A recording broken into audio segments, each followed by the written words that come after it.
कि इस तरीके से अनर्गल टिप्पणी है, तो क्या उन्होंने उसमें व्यवस्था दी आज तक? आज अगर अधिकारियों की बात को, जो कॉमन बात है कि अधिकारियों ने फर्जी और झूठे आंकड़े दे दिए, कॉमन बात है, उसको तो एक्सपेंड, और इंदिरा हमारी दादी है, इसको एक्सपेंड नहीं, तो फिर सदन थोड़ी चलाना चाहते। वो तो खुद प्रवोक कर रहे हैं कि ये फैले रायता कि आपने हाउस डिस्टर्ब कैसे किया, वहां कैसे चढ़े।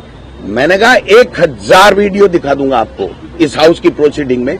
जब कोई सुनवाई नहीं होती है तो आक्रोश माननीय सदस्य करते हैं, और उस आक्रोश में मैं गया था और मैंने यही कहा था कि इस मंत्री से आप माफी मंगवाइए और एक्सपेंस कराइए। ये सब 1 सेकंड में कर सकते थे। इन बेल में थे, उस दिन भी इन्होंने टीकाराम जूली जी के लिए बाय नेम लेकर के आरोप लगाए, मेरे ऊपर बाय नेम लेकर के आरोप लगाए, आज भी रिकॉर्ड में अंकित है। आज इंदिरा जी को हमारी दादी बता करके संबोधित करेंगे मंत्री, तो आप समझ सकते हैं कि मंत्री सदन चलाना चाहते हैं या प्रवोक करके विपक्ष को क्रैश करना चाहते हैं, उनको धमकाना चाहते हैं। जब अधिकारियों ने फर्जी आंकड़े दे दिए, ये शब्द 1 सेकंड में डिलीट हो सकता है माननीय अध्यक्ष के द्वारा, तो हमारी दादी इंदिरा गांधी बताना जो असंसदीय था, जो सदन की सदस्य नहीं, भारत रत्न। और मैं समझता हूं कि आज पूरा देश और दुनिया मानती है, उनके लिए हमारी दादी बता करके इंगित करके प्रवोक ही तो कर रहे हैं। सदन कैसे डिस्टर्ब हो, ये इनके मंत्रियों की प्रमुख जो है वो उनके एजेंडे में रहता है, क्योंकि इनसे अपने डिपार्टमेंट संभलते नहीं है, मुख्यमंत्री आते नहीं है। और जो हमने देखा है पिछले 5-4 रोज से, हमने देखा है कि माननीय स्पीकर साहब को भी सरकार ने पूरा दबाव में लेकर के और उनसे वो फैसले कराना चाहते हैं जिससे विपक्ष बोल नहीं सके। आप देखिए, एक बार माननीय अध्यक्ष जी ने व्यवस्था दे दी कि उत्तर पढ़ा हुआ माना जाएगा, 3 बार चेंज करा दिया। ये सरकार का काम है क्या? यहाँ स्पीकर सर्वे सर्वा होता है, तो स्पीकर को जो व्यवस्था दे दी उसको बदलवा दो, विपक्ष के नेताओं को गाली दे दो, हमारे महान नेताओं को जो आज इस दुनिया में नहीं है उनको नाम लेकर के हमारे ऊपर ओछी टिप्पणियां करो। और ये सदन चलाना चाहते हैं क्या? इनकी मंशा ही नहीं है, इनके पास सामान ही नहीं है बोलने के लिए, इस बजट में कुछ है ही नहीं। इसलिए ये चाहते हैं कि जनता के मुद्दों की बात इस सदन में विपक्ष ना करे, केवल उनकी बकवास सुनता रहे। उसके लिए हम तैयार नहीं। क्या लगता है अब ये गतिरोध कैसे टूटेगा? माफी मांगे वो मंत्री, उसको उसी टाइम एक्सपेंस कर दे। मैं सीधी सी बात कह रहा हूं कि जैसे रफीक जी के जवाब के अंदर कहा कि अधिकारियों ने फर्जी आंकड़े दे दिए, उसको तो हाथों हाथ एक्सपेंस, और इंदिरा जी को हमारी दादी बता के संबोधित कर रहे हैं, उसको एक्सपेंस नहीं कर रहे हैं। मैं देख लूंगा। आप क्या देख लोगे? मैं अध्यक्ष जी के चेंबर में जाके व्यक्तिगत रूप से ये कह के आया था आज से 3 दिन पहले कि ये देखिए, जब हम बेल में थे तो मेरे खिलाफ भी अनर्गल व्यक्तिगत नाम लेकर के आरोप लगाए गए, टीकाराम जूली जी का नाम लेकर के व्यक्तिगत आरोप लगाए गए। उसको आपको हटाना चाहिए, वो तो है नहीं। और मंत्रियों से जो है वो बुलवाते रहते हैं, अनावश्यक टिप्पणियां करवाते रहते हैं, तो ऐसे सदन थोड़ी चलेगा। हम चाहते हैं कि जनता के मुद्दों को हम हाउस में डिस्कस करें और उसकी गरिमा बनाए रखना माननीय अध्यक्ष जी की ड्यूटी है। हम अभी भी गए थे, माननीय अध्यक्ष जी ने बुलाया, हमारी कोई मंशा खराब नहीं, हम गए थे कि माननीय अध्यक्ष जी ये बताइए। वो तो उल्टे हमें ही करने लग गए कि आपने हाउस डिस्टर्ब कैसे किया, वहां कैसे चढ़े। मैंने कहा 1000 वीडियो दिखा दूंगा आपको इस हाउस की प्रोसीडिंग में।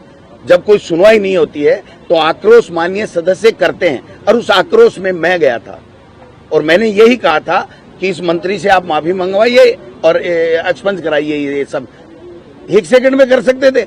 वो तो उल्टा चोर कोतवाल हमको डांटे, सरकार के लोग तो हमको ही कह रहे हैं तू वहां कैसे चला गया।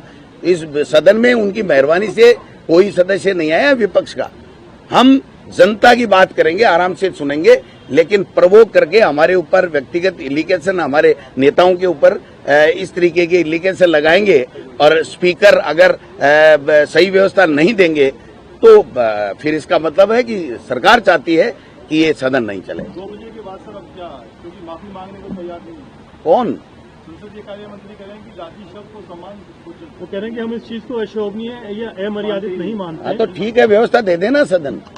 जब स्पीकर व्यवस्था दे देगा कि ये अंकित होना चाहिए और हर बार यही कहा जाएगा तो उसके बाद में देख लेंगे। एक चीज उन्होंने ये कही कि हम सभी लोग मिलकर के अपना दल लेकर के विधानसभा अध्यक्ष से मांग करेंगे कि आपके खिलाफ इस पूरे माजरे कौन मना कौन कर रहा है? यह हाउस स्वतंत्र है, हाउस स्वतंत्र है। आप प्रोसीडिंग उठा के देखिए कि शिक्षा मंत्री दिलावर ने मेरे लिए किन शब्दों का प्रयोग किया था, आज भी रिकॉर्ड में। आप देखिए कि जसवंत यादव ने माननीय नेता महोदय के लिए किन शब्दों का प्रयोग किया था। क्या वो संसदीय हैं, क्या वो सही हैं? आप किसी के खिलाफ कुछ भी आरोप लगा रहे हो, और आज तो हद ही हो गई। अगर मोदी जी के लिए कोई कुछ कहेगा तो ये सुन लेंगे। ये ऐसे थोड़ी चलता है।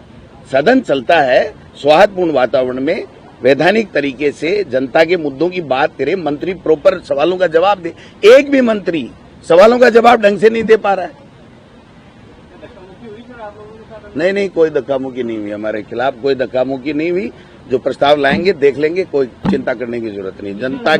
जनता के चुने हुए आए हैं, जनता के मुद्दों को आवाज रखेंगे। अनर्गल गालीबाजी टिप्पणियां हम सहन नहीं करेंगे। छोटा सा एक ये ट्रेंड बना है कि मंत्री अपने जवाब में सरकार की बातों को करते हैं कि सरकार, मैं कह रहा हूं इनके पास है ही नहीं ना, इनकी खुद की तैयारी नहीं है, इनकी खुद की कोई तैयारी नहीं है। आज ही 2 मंत्रियों ने कहा ये मेरे विभाग का नहीं था, दूसरे का था। तो भाई दूसरे से जानकारी लेकर के बता देता। जब एक बार सदन में क्वेश्चन आ जाता है तो उसका प्रॉपर पूछने वाला माननीय सदस्य, चाहे वो सत्ता पक्ष का हो चाहे विपक्ष का हो, उसको पूरी तरीके से संतुष्ट किया जाता है। उठने से पहले तो बैठ जा, उठने से पहले बैठ जा। ये क्या यहाँ क्या क्लास लगा रखी है? हाउस में सब मेंबर बराबर हैं।